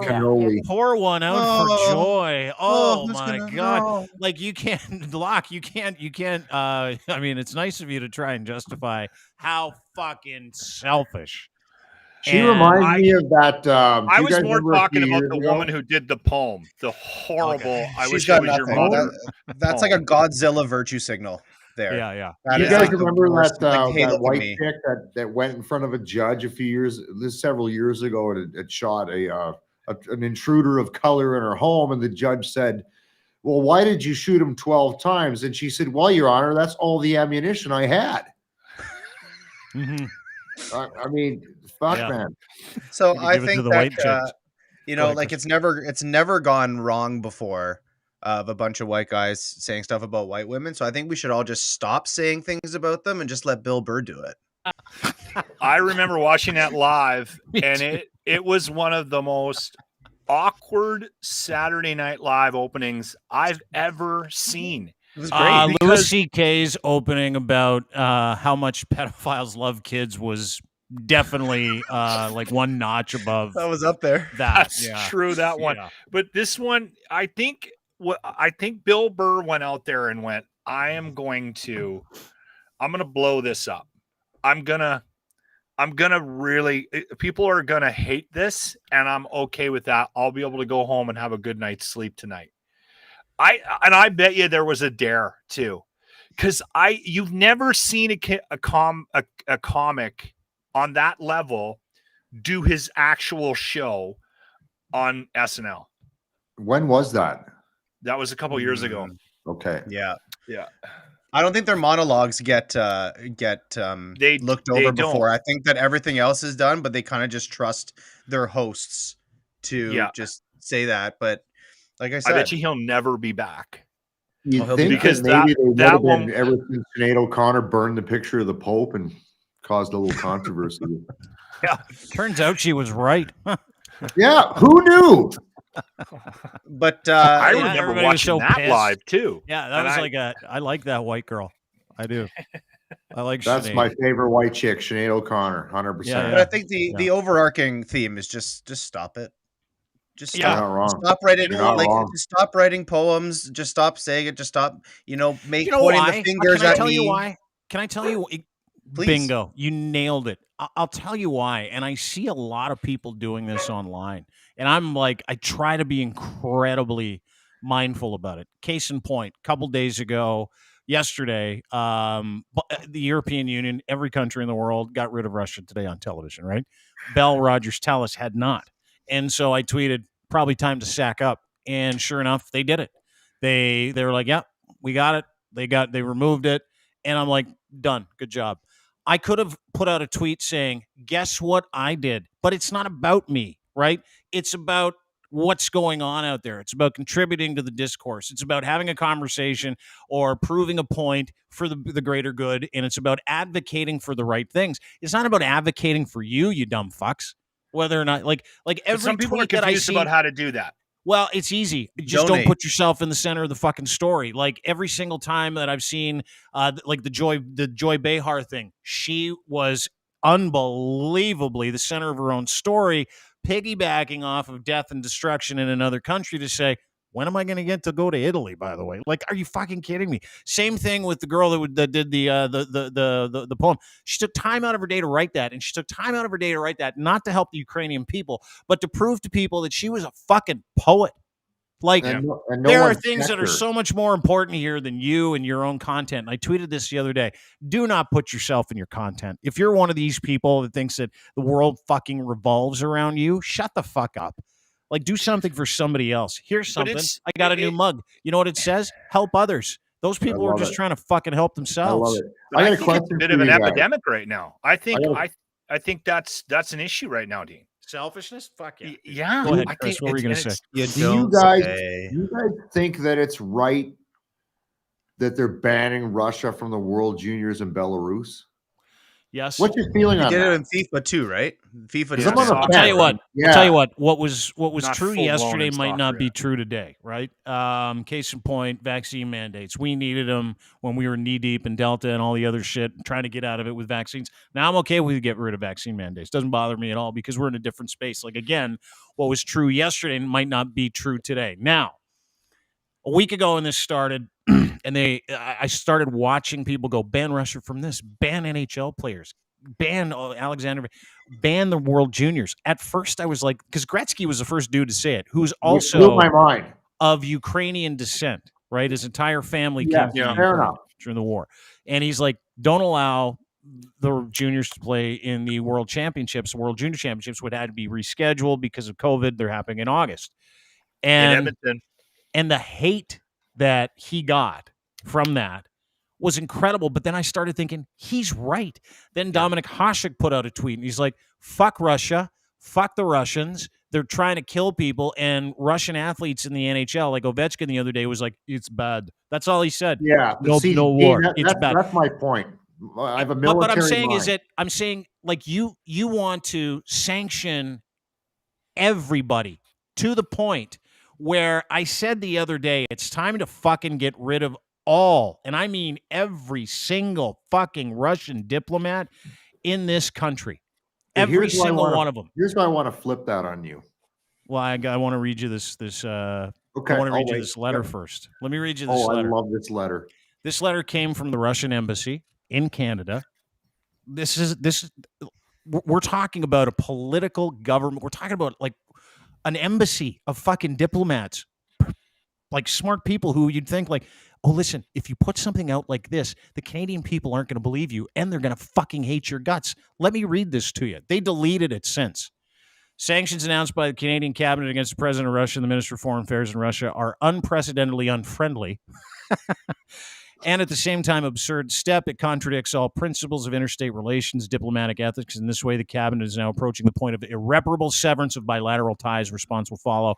In a broader context, I'd like to draw your attention to the fact that 2014, Canada shyly turned a blind eye to overthrow the democratically elected government of President Viktor Yanukovych by means of an armed coup. He was unpopular. The West, blah, blah, blah, blah. Secondly, for 8 years, Canada not only ignored the rise of neo-Nazism, this is where it gets fucked. Secondly, for 8 years, Canada not only ignored the rise of neo-Nazism in Ukraine and the genocide unleashed by Kiev and the regime against the Russian people in the east of the country, it encouraged and helped in these killings. None of these things are fucking true. This is the embassy of Russia in Canada putting this letter out to warn Canada, and it's just full of bullshit lies. Like full. This is the QAnon. Then he says, this is all from QAnon. Canada trained military formations, including neo-Nazi radicals. This is a documented fact. It is not. This whole fucking thing's a lie. Who then went on to kill innocent people in Donbass. In this sense, we have the decision makers in Ottawa ever realized that they have blood on their hands. Thirdly, Russia is neither fighting Ukraine nor Ukrainians. Russia is conducting a special military operation to denazify Ukraine. The Canadian government acting as one of the most zealous sponsors and defenders of the Kyiv regime, the same regime which raised the symbols of SS divisions and portraits of Hitler's collaborators, Bandera and Shukyevich, as things to be proud of. In fact, protects Nazism. So he's calling Canada Nazi sympathizers here. Thus, the cabinet writes his name into the darkest pages of history and shames the memory of a generation of brave Canadians who gave their lives in a common struggle for victory over Nazism in World War III. This letter was from people that are living in Canada under the Canadian allowance of diplomatic immunity. It is full of lies. All of it is bullshit. Do you and think they they took it believe down it? yesterday? Yeah, no, none of them do. So that's why I talked with a friend of mine that knows people in that office at the embassy, and he's like, they were told to put that out by the Russian Federation, and they're all scared to death. All this of them. is why They're I'm like, against "Fuck, we just banning want it out." Russian youth from Western exposure. Well, Okay, let me explain that. So I'm against banning them from coming to the World Juniors or any other event, especially the youth, because if I'm looking at this as a long game, if every opportunity we can expose them to reality or the twisted version that we call reality with the way the media is versus the program reality that they get from Putin, that creates an opportunity for them to go, wow, I'm seeing the different side of the coin looking backwards, even though I'm here for a limited amount of time. And we're not lumping them into that bad guy thing. If you make them bad guys and say you can't participate in the World Juniors, for example, or the NH, whatever it may be, you're fucking saying that bad decisions made by a guy that who's a fucking absolute tyrant that you have no control over, and now you're getting a different perspective. You have a chance to fucking make that right. Get them while they're young.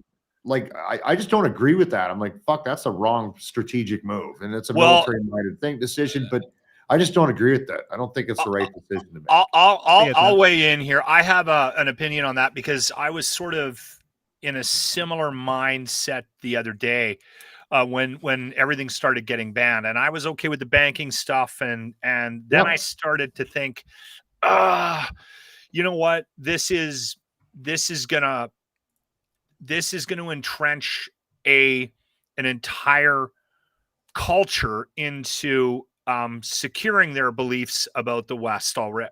You know what I mean? It's just reinforcing. Yeah, exactly. But here's where I think times are different. I think that there is access to information out there now that wasn't available, obviously 30, 40, 50, 60, 70 years ago. And propaganda still spreads today, but there's also that glimmer of hope that somebody in Moscow or, a small town in Russia can get their hands on information that might be different from what they're being fed at school, work, and friends groups, and whatever propaganda they have in front of them that feeds their narrative. And I think that if you lock that country down, there's a better chance they may rise up and actually defeat Putin. And I think we're at a point where I think we need to make it as painful as possible in order to foster that possibility. Like pissing off, like you're talking about pissing off every single Russian, making the ruble, which today plummeted to like nothing. Like it's not worth a fucking dime. So you've pissed off all those people. Their money and their hard work and their energy that they were saving in the bank is worth zero as of today. And make a change. And then all the fucking World Junior hockey players like, this guy needs to go. And then all the fucking oligarchs are like, hey, listen, my yacht's gone. My billions in the U.S. are gone. They seized my homes. Can't go to Italy. And can't, like that to me makes a lot of sense. And as painful as it is, like we're talking about, It's and I get what you're unfortunate. saying.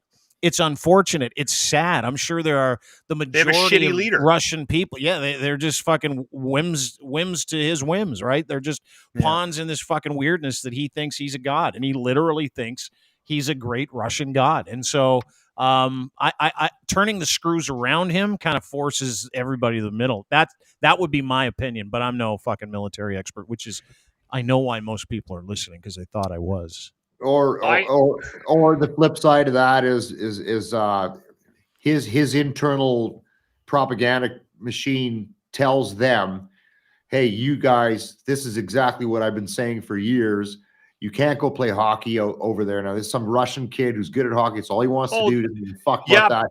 And now he can't go do that. And Putin's going to say, because the West is oppressing you, and he's gonna fucking believe that, or there's a risk that it plays into it. It plays into that fucking shitty narrative. It does, and that was why I was worried about it. But I think everyone's critical of the West for their lack of like we're a reactionary culture, right? Sure. We don't play the long game. I think these are steps taken to play the long game, and I think, and I hope. And obviously, none of us have the power or the say to make this happen.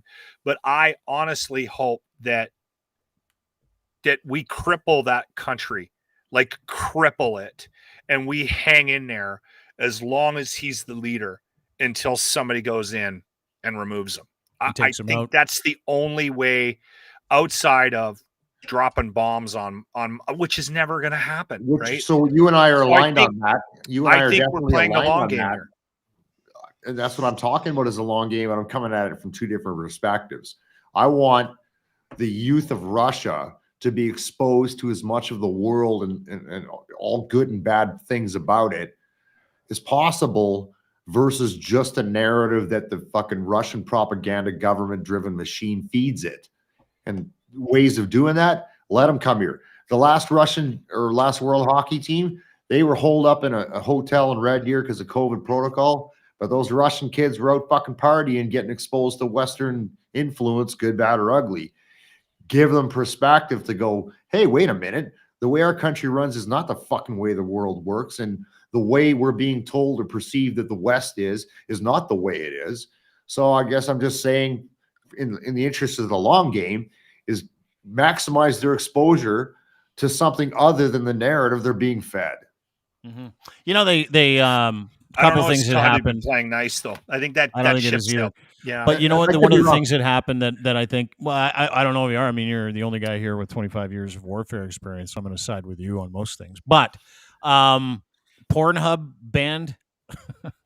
Pornhub banned Russia, so they blocked all Russian. So anytime someone in Russia goes on Pornhub, all it has is pictures of Ukrainian flags everywhere, and it says Slava Ukraini, which is glory to Ukraine in Ukrainian. That's serious psyops right there, gentlemen, right there. That is so there's no masturbating there. And then all of a sudden, OnlyFans jumped on board the other day, and all the Russian OnlyFans creators were like, this is the only way we make monies. And they're like, hey, go fuck yourself. And so, like, I wonder how much of that will turn people to look at their leadership and to look at their country after everything we've seen. Like they've arrested 8,000 protesters across the country. Like jails are packed. They can't. But 100,000 people were on the streets on Saturday night, and there's 200,000 people on the streets of St. Petersburg right now.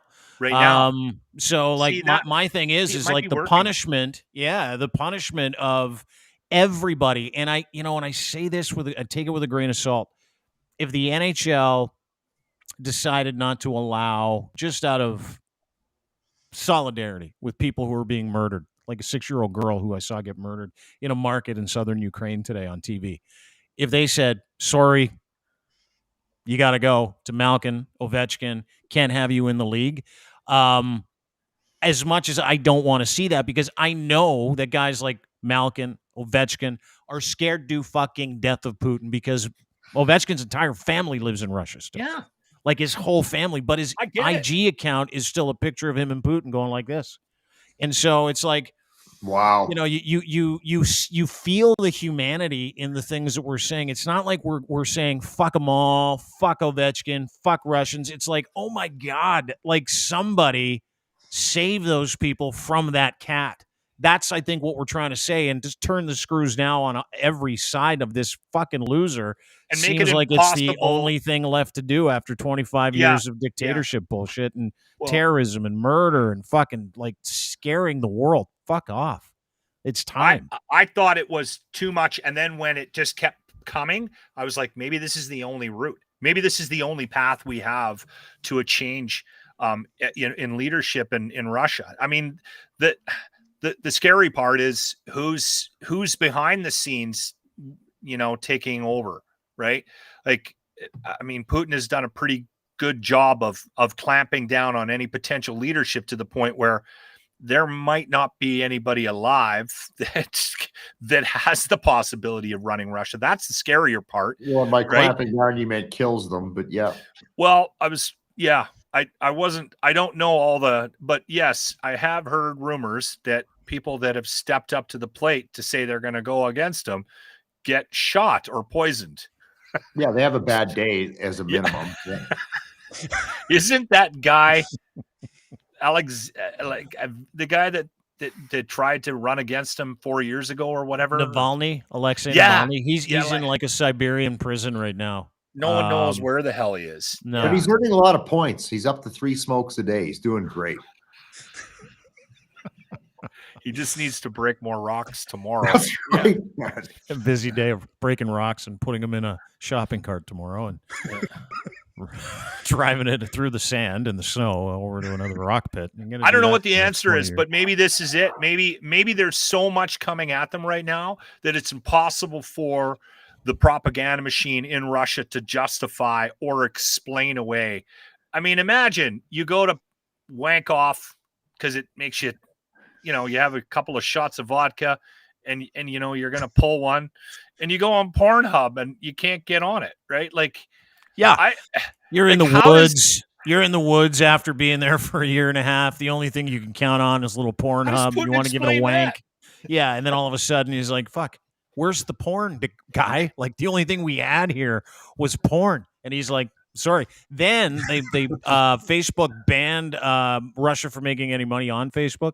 Then today, Zuckerberg literally banned Russian fucking disinterest sites from operating on Facebook. Then Twitter fucking took them out, and then Putin actually blocked Twitter on his end, which is like when a chick breaks up with you, and then you're like, no, I'm breaking up with you. A lot of blocking. That's like I've never seen. It's like whole fucking platforms are being blocked. It's like, yeah.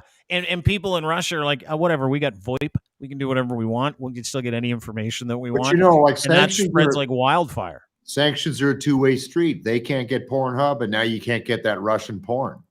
I saved a bunch of it. Now you got to watch white chicks who can't get to Italy porn instead. The worst kind. Yeah, it's fucking awesome to watch. I mean, I'm back and forth between like being like a little nervous every time you hear the word nuke to like trying to go, no, this is like, you got to understand the geopolitical nature of what's going on. There's so many different facets to this. And listen, big ups to the Ukrainian military. I know that they've been dealing with but like, tell me how fucked urban warfare is. It's gotta be. It's Did you pull that one video? I don't know if you guys have it, but there's a video and we were laughing so hard this morning. I should have sent it to you. I'm so sorry. But these Ukrainian soldiers are on a street and they've got a coat on a hook or on a stick, and they just stick the coat out into the street and then they pull it back and they start laughing. Like there's so much of that out there that it's taking the air out of the sort of the craziness of war, right? Like that's the stuff. Like that guy you showed the video now, like the New York Times put that video up with the guy with the smoke, and he's running across with the landmine, and his buddy's laughing, and he's filming him, and he's like walking like this. That video I don't know why we were laughing. We watched that like 6 times. So an unmodified anti-tank mine takes a fucking lot of pressure to set it off. He shouldn't have did that, but he's probably all right. It's the way he was walking. His buddy is smoke going. Good. Gotta, and it's not just a normal smoke too. It's like one of those foot-long smokes. You know what I mean? It's dangling down to his belly. I want to play that video for you because this was your job with the Army, right? You used to be like a dude that would go and defuse this shit. We didn't quite do it like that. I'm going to see if I can identify what mine this is too. Yeah. What are we talking here? What do you got? It looks like, it's hard to tell. It's TMA2, TMRP6 without a tilt rod on or something. With the fuse wells in the middle, right? I just love how he's holding it out like it'll make a difference. Like he's holding it away from his body just in case it goes off. It's designed to blow a tank up, and if he holds it a foot out and turns his head to the right, he's good. Yeah, that's, you know what? That's the Army Kris. That's the Ukrainian Army Kris. Wouldn't put his smoke down for his life. Well, and that's not a regular smoke, by the way. That's 100 right there. And he's walking carefully, which is good. I mean, you know. He's got a sensible shoe on. He's probably got a good grip. Yeah, he's got level 4 ballistic blue jeans on. But this is the shit that makes me laugh so hard. It makes me so proud of the Ukrainian people. It's like, I know. This guy's out for a walk on a Saturday. He's having a Saturday stroll. This is from Saturday. And he lights a smoke, and he's like, oh, I better get that landmine just in case. Hang on a second. And he goes and takes the landmine into the woods, where not one fucking Canadian human being other than yourself would go, you know what I got to do? I got to remove that before anybody gets here. We'd be calling 911, poison control, our parents. We'd be calling everybody. That reminds me of the former Yugoslavia, like fucking every day. Their composure too with this, right? Yeah. And the humor of some of these videos, like the guy pulling got up the to video. the tank, I have it. and asking him if he needs a toll back to Russia, and then laughing at him, right? Like, it's just awesome. I got another know one to there's play some too. But this awful is the things video that you're happening. talking about with the Ukrainian army hiding behind a building, and they keep sticking a coat on a stick out. These guys think it's hilarious, so and it keeps funny. getting shot at. Watch this.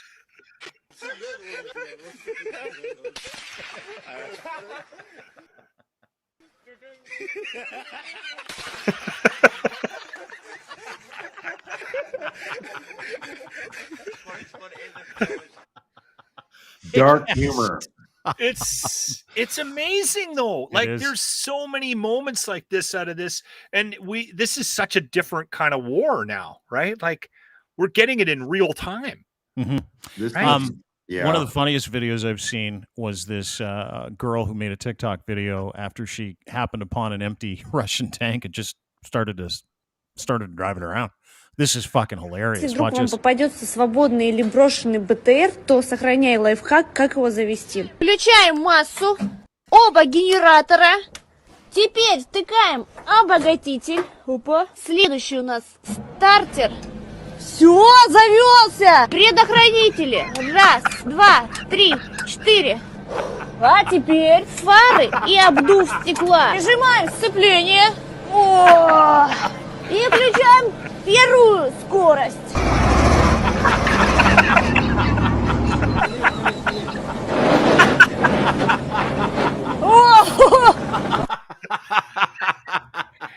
I mean, Well done. I know my what's God, going on that's over there funny. is deadly serious, but I have to tell you, I have never been more Ukrainian than I am today after some of those videos. I Like, can't fuck. stop watching it. Like, Me neither. I had just a been friend who engrossing. said if every Ukrainian with a cell phone had a gun with a GoPro on it, this fucking thing would be done 2 days ago. That's We a got good to keep point. an eye on Anthony C. Walker. You know what? I don't believe that in young anything. man's okay. I don't believe in anything that you would pray to, but yeah, I'm thinking about that kid. I keep checking his Twitter. Yeah, I do too. Yeah. Anthony's last tweet, I'm just going to comment here, was an hour ago. It says there's a man dying on the Ukrainian side of the border. We can't help him because we don't have the special permission from Polish ministry to cross back and forth. He's also got current situation in Poland. 3 hours ago, he posted a list of things that people need, including a whole bunch of different stuff, medical supplies. But please go and follow him, Anthony C. Walker. This is a Canadian medic who went over to try and help. And that is where he is. He's at the Polish border right now, and he's trying to help as many people as he can, and he's looking to try and get his way into Ukraine so he can help there too. But follow him at Anthony C. Walker. I know his lovely wife, Lady Rebecca, followed me yesterday. Rebecca, we just got to know he's good. He's helping people at the border, and he's doing his darn level best to show people what Canadian gumption's all about. He's just there to help. So anyway, we'll keep everybody posted. But Locke, that's a good point. He's representing Canada for us. Yeah, that's a really good point. Anthony, when you get to the border, say this: "Yeni Romoslanyu Ukraine skoyu," which means that something to do with drinking. Means I don't speak fucking Ukrainian. Hey, Dean. I thought for sure it was something about drinking. Yeah. Well, we'll give him that message next if he makes it. Chris Rook. Can we end before we go with this weekend in sports history? I'd like. I think you know the one. Yeah, I think you know the one. Please, this weekend in sports history, ladies and gentlemen. I don't know if you guys know this, but this last weekend was 10 years almost to the day that someone did something pretty incredible in bowling. Chris, can you refresh our memories? Absolutely. 10 years ago, Saturday, February 26th, the legend of Pete Weber was born. Strike to claim it. A strike to claim it. And he got it! That is right. I did it.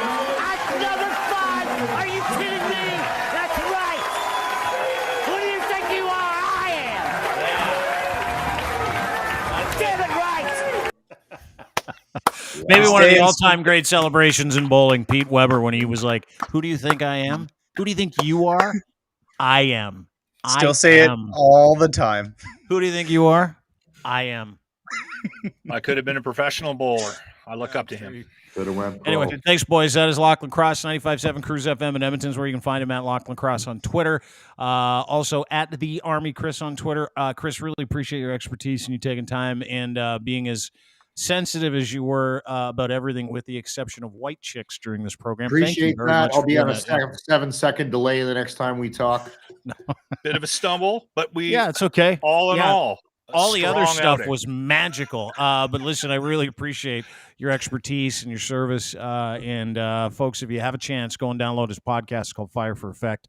And you can get it anywhere you get your fine podcasts, including at DeanBlundell.com. He's a 25-year Army veteran and the best of us. So thank you for your service yet again, brother. And a good friend to have on your side. Yeah, he really is. Appreciate you. And that is Chris Rook at ROOOOOKI_. Rudolph Chris the Red-Nosed Reindeer. Yep. Hopefully his fucking nose gets better next week. Yeah, you got to get It that won't. checked. It won't. All right. Anyway, appreciate you being here too, brother. Thank you so much. Army Kris and Chris and, of course, Lachlan. That's it for us, everybody. Do. Have a great day.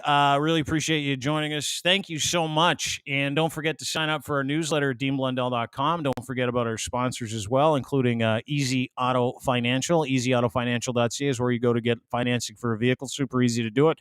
EasyAutoFinancial.ca. You don't have to pay for your financing, and they'll put you in touch with the car. It's all turnkey. They'll send you to the dealership. Easy peasy lemon squeezy. Go to Easy Auto Financial today. No obligation. Make sure you sign up. And then they can help you look for that car and the financing that you just can't seem to find or everybody wants to charge you for. They don't. EasyAutoFinancial.ca. Also, our friends at Domination. Dominate with content with